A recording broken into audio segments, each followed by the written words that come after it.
Hello everyone. In this video I will be growing broccoli microgreens in coconut coir. I love experimenting to see what works and what doesn't, so I decided to see if the coconut coir would give me different results than using organic soil or even the paper towel method.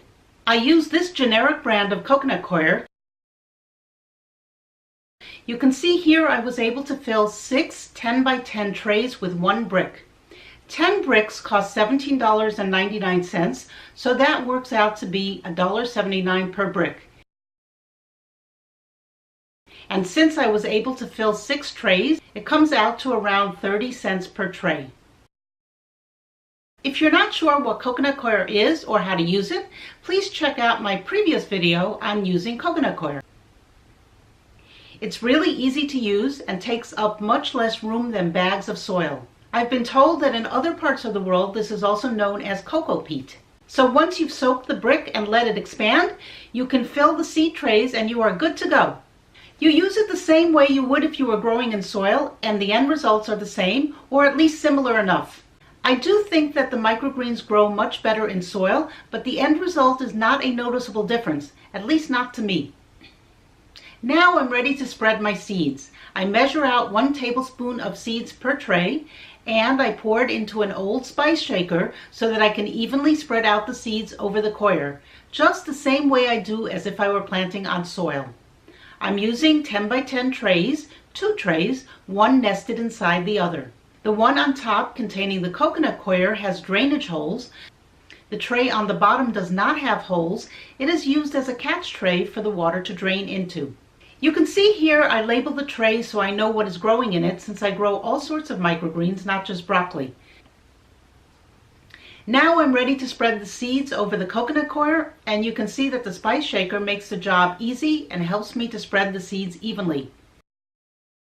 Once I'm finished spreading the seeds around, I give the coconut coir a good spray with the water bottle to saturate the coir and get the seeds nice and wet.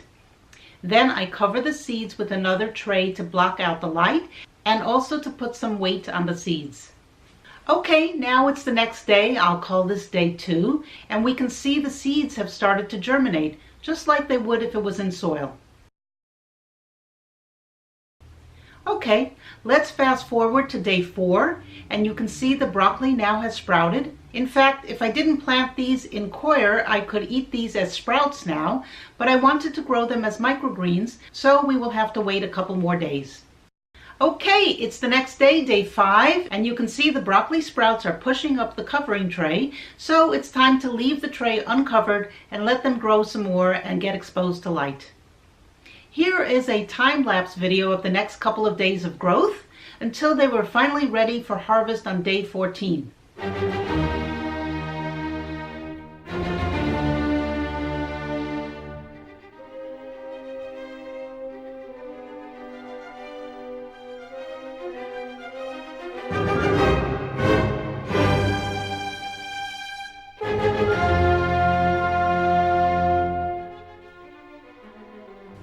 Here you can see the broccoli microgreens are nice and tall and their root systems are nicely developed. These are definitely ready to eat.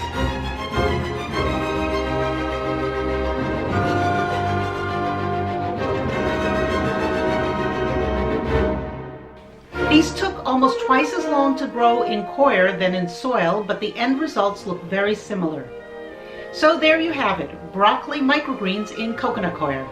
They are just as beautiful and delicious as microgreens grown in soil, but they took around 14 days to grow, which is similar to my results with paper towels, which can also take between 12 and 14 days until they are ready for harvest. The soil method produces microgreens in around 7 or 8 days. Either way, the crop was delicious and adds nice flavor and nutrients to my salads. I hope you enjoyed this video. If you did, please hit the subscribe button and leave a comment below with your own experiences or any comments you might have. Thank you for watching. Bye.